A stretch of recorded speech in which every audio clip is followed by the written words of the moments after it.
is up? It is Dave. It is Duncan back from Metal Epidemic for another album review. And for this review, Duncan and I have been checking out the new album from Danish post-metal ensemble Late Night Venture.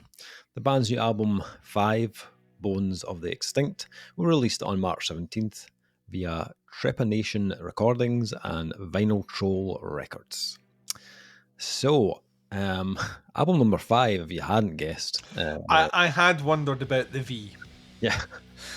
The band, as always, recorded the music live, this time with producer Patrick Fagtrup in the legendary Sweet Silence studio, who have worked with Metallica and Morbid Angel, to name a couple of bands. The album was then mastered by a guy, I don't know if you've heard of him, a guy called Brad Boatwright. The name doesn't ring a bell for me, but sounds like a made-up name. It sounds like that person had a different name and then changed it. We love you, Brad. We love you. You're the man, Brad. Okay, so a little bit of info on this. Even though the album is void of an actual concept, a clear theme has still emerged, more or less subconsciously, nevertheless. Is that theme, this is fucking awesome? As we all should be aware by now, we live in a historical period of disruption, uncertainty and disturbing prospects. Once the world reopened after the pandemic, the band's 2 lyricists, Michael and Junius, had something to say about what had taken place in the world since the last album was released. Additionally, personal experiences with death among the closest relatives left an indelible impression, which alongside the general contemporary wickedness shaped the basis for this album's examination of humankind and its future on the planet. Bones of the Extinct is an image of us watching the bones of ourselves, watching the consequences of our emotions, words and actions. One day our history will lay scattered as the bones of the extinct, not least if we remain on the current path determined by the greedy, prideful and vain. The world of mankind is still governed by these destructive forces. We will as individuals be able to change this in time before we fade away as species, or are we condemned to follow this path leading us to our demise? So this band have been active since about 2005, now on their 5th album. Surprised we haven't came across this band before by now, to be honest, before now. I mean, Denmark. There's, I know. like, I know Jakob said to us when we were at, he was like that, no, the scene's just always been, I think there was like, I think Denmark had like a musical lockdown where like no band was allowed to be promoted for about fucking a decade, because there's something at the last 3 years, the quality of music that have come out of that surprisingly not large country has been fucking scary, and it's every genre now. This is every genre. Yeah. And now post-metal. Nothing is sacred, Dave. They're coming for everything. Yeah. Yeah, it's definitely an interesting one. Yeah, as you say, this kind of sits in the kind of post-metal realm, but they've got a few additional strands in there as well. You know, you've got that. Do me, Dave, do me. Wee bit of like kind of space metal. I don't know if is that a thing. I know why you're leaning towards that, and you're not an expert to talk about because you do not play the synthesizer. I do. So yeah. So it's something like that in there. I mean, I suppose there's space rock, so you can do space metal as well. You know, it's got to be a thing. I think it's science fiction infused. Yes, it does have that kind of vibe. Yeah. Kind of at times, some of the synth work reminded me of the synth work on Cult of Luna's Vertical. Yes, I'd agree with that. So tell me more, Duncan. What did you think of 5 Bones of the Extinct? Well, we were doing 3 reviews, so you'll be able to track this back through what we're wearing on the videos. We're doing 3 reviews today, and I said to you before we started recording, what did I say to you? Remember? One of these albums will score very high. Yes. And have any of the ones I've reviewed thus far scored very high? Not very high. Right. So by process of elimination, I think you know where I'm going. I fucking loved this. This is the shit, by the way. This is my fucking jam. Now, there's a couple of things that make it that way, right? As prerequisite individual elements that I am predisposed as someone of my ilk, my upbringing, musical interests to enjoy. One of those is the power of the keys. And when the power of the keys is used well, I'm a happy man. When the power of the keys is abused in a band, I will turn this frown down even further. So down frown. Okay. I mean, I'm a connoisseur of the keys. I do genuinely enjoy moments where people capture sounds and styles, but use them in smart ways. And this album's full of it, right? So the first thing to say is the keys in this album are fucking great. Love them all. When they go spacey, they're amazing. When they go huge, and I love everything about them. Second thing, production. This one feels, you're filling context because I don't read the blurb. You fill in context to me. This does feel like live sound. Yeah. Right? Which it gives post-metal of late, and we have just come through what I think we dubbed affectionately as 2022 was the year of post-metal. We have moved into 2023, and we did kind of feel like, what's the next genre? And then this album comes out, which is predominantly post-metal, and it just reminds you that, well, I don't think the year's up yet. And technically, all those post-metal albums didn't come out to the middle of last year, so technically we're still in the year of post-metal. So half a year into half a year, do not be up, right? Then we'll do the math. Do the fucking math, right? So I heard this, and what we heard on a lot of the other bands is a very cold, pristine production. And that's associated with specifically post-metal, is that idea of cold, metallics, it's greys, it's dark, it's monolithic. And Late Night Venture are kind of the other way. It's kind of more grounded, it's kind of more organic, it's kind of more earthy, and it's those sludgier, doomier elements that the band bring into their sound that give it that. If you were to take this and make it more of a 2022 post-metal production, I actually think a lot of the character of this would be gone. I like that kind of that open room, echoey sort of thing they've got when stuff starts to drip out. I enjoy that sound. Brad, who I did not know worked on this album, hi Brad, has done a great job of leveling things out.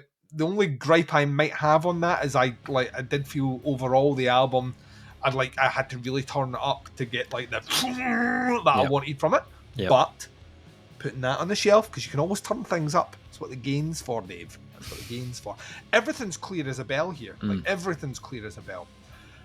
The beauty of Late Night Venture as it comes to the songwriting is I think they're really fucking good at weaving sections, and they're a band that are extremely comfortable giving you a song that is predominantly 75% frontman vocals, and then very happy to give you a song that's predominantly 5% frontman vocals, and have spacey, eerie, sci-fi injected, doomy, sludgy post-metal, just kind of waving over the top. And the first time I listened to it, I got to the end of it, and the first time I listened to it, I got to the penultimate track, which is Armed Warrior, and I was like, I'm liking this. I'm liking it. I'm really liking this. But it was missing something. I didn't know what was missing. I wasn't sold. And then Prognosis Negative kicked in. Maybe my favourite riff of the year already. See the boom, boom, boom. See that is just the sound of the planet being taken over by aliens.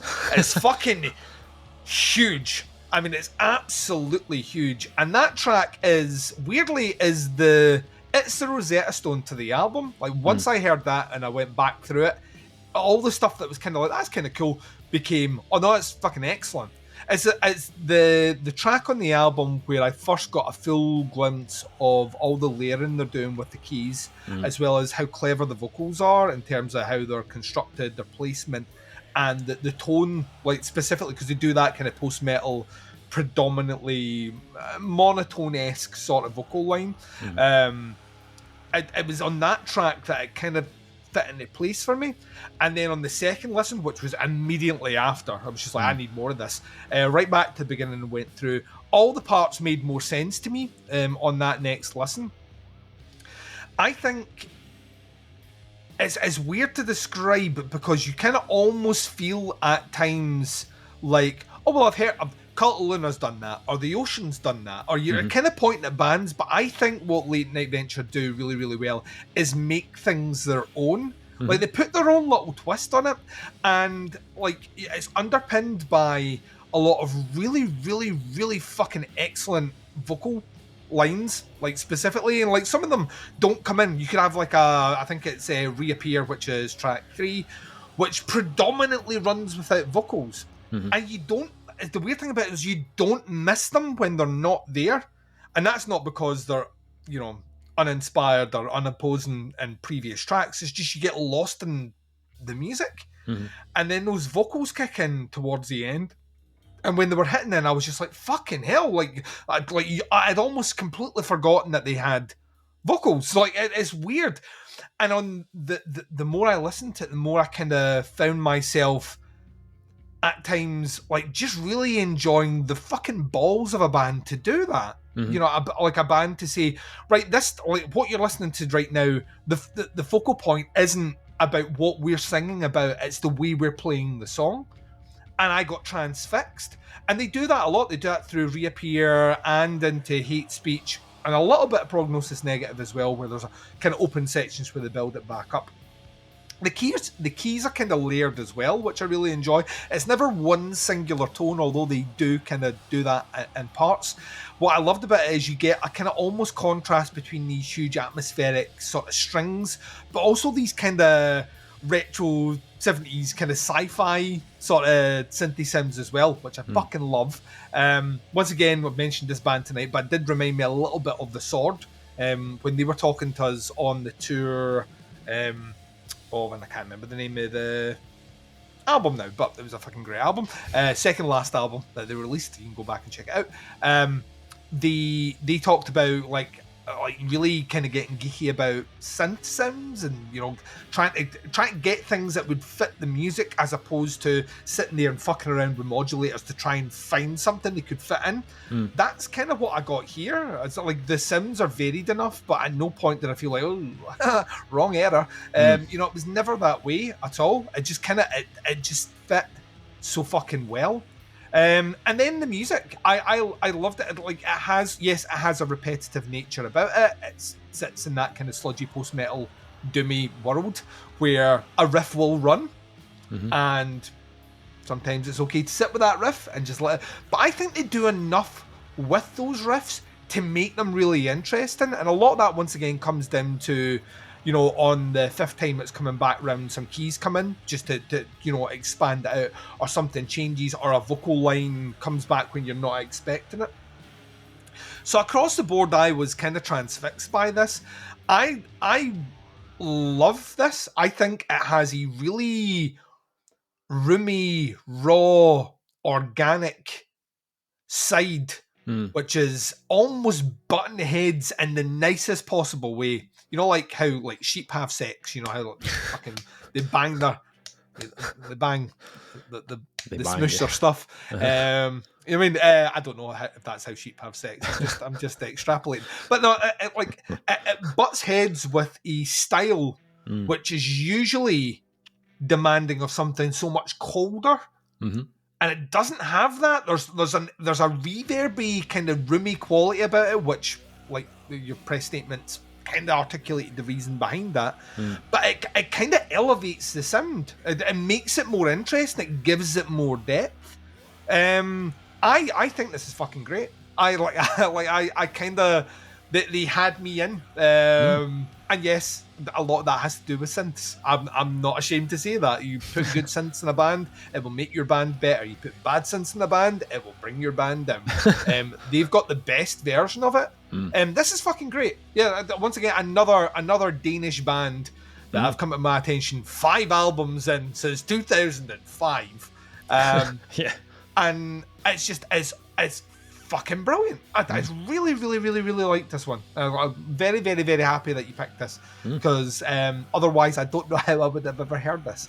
It's another one of these ones where if I have not heard them by now, when was I ever going to hear them? So I thought it was fucking great. Oh, nice. What did I think? Get you to the bin, Buchanan. Don't start your shite. Okay, so a very expansive album.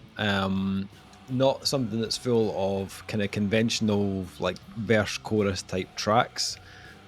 These are very sprawling, layered, quite slow burning, and take you in and out of this.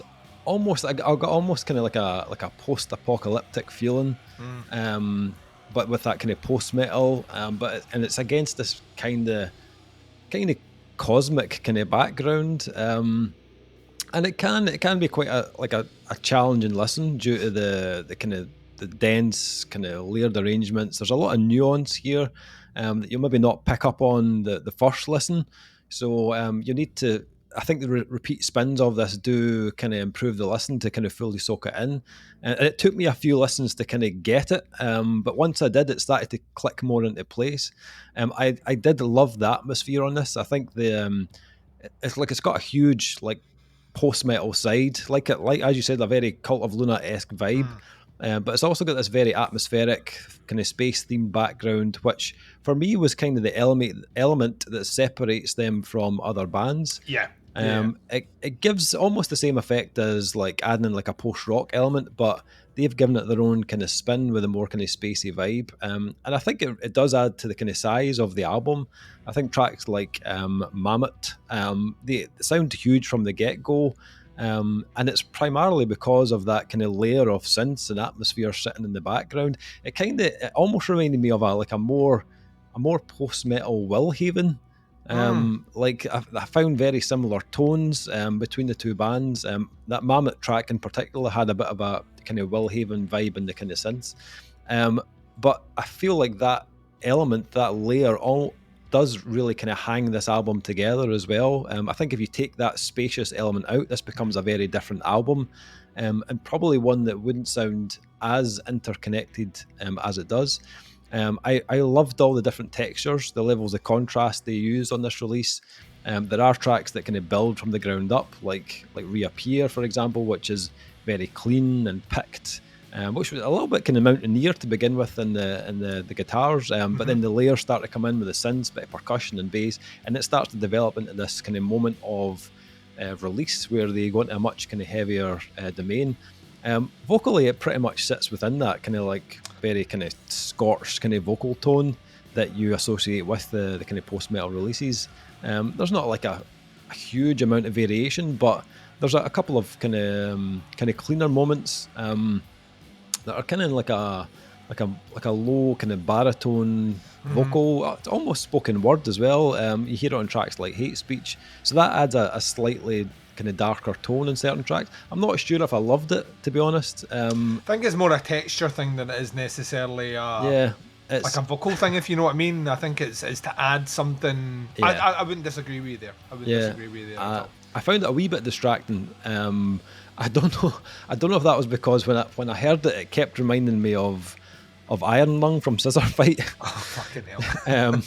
So that it just kept kind of throwing me when I kept hearing it. I don't know. I'm still not sure about it. It's not like a hugely memorable album vocally, but I think the tone from Michael Falk is great. I think it adds the intensity to the overall album. I think as much as this is tied well together tonally and flows well, I did feel there were moments where this loses a bit of direction. I'm sorry I'm losing you, Dave.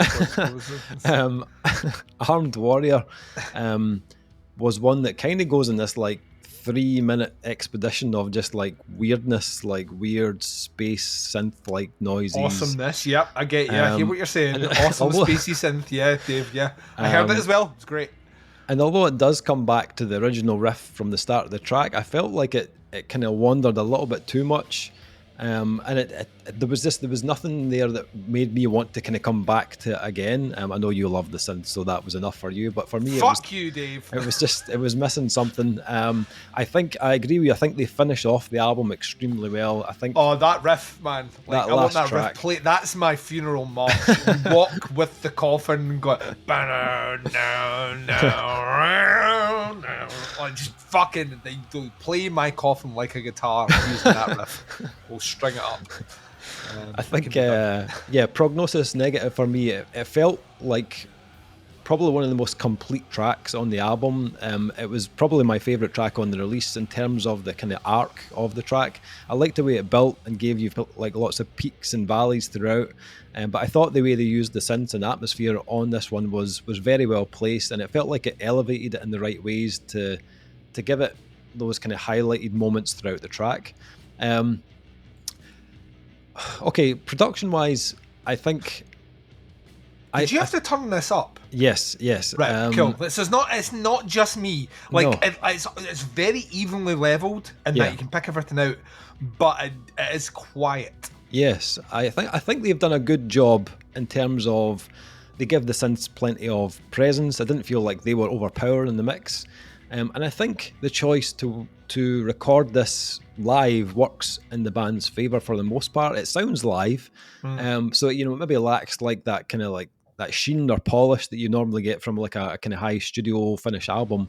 But I think the organic live sound adds to the tone they were going for in this album. It feels very analog, very vintage, so they probably wouldn't have achieved the sound they wanted had they gone with a more like digitally enhanced production. I do feel like it is lacking something. That's where I had to kind of like boost the volume a bit. I did feel like there was moments I was like, I wish it was just giving me more. It just didn't give me enough like power or oomph or something. There was just something missing in it that just kind of let it down a little bit for me. But yeah, I did enjoy a great deal of this album, even though I had little issues kind of here and there throughout the album. But yeah, I still thoroughly enjoyed it. For a band I'd never heard of. Yeah, I did enjoy this one. Okay, so scores. What are you thinking for this album? This is a 4.5. This is fucking great. It's the best thing I heard this week that you gave me. Notwithstanding turning it up, like I say, you can always get a louder pair of headphones. You can always crank something up a bit louder. Notwithstanding that, musically, what the band's put together is completely in my wheelhouse, like right across the board. I'm not just saying that because there's a lot of synths. I mean, just in general, the experimentation that they do works for me. The build-ups and the tracks sit really, really well for me, and I like the musical decisions here.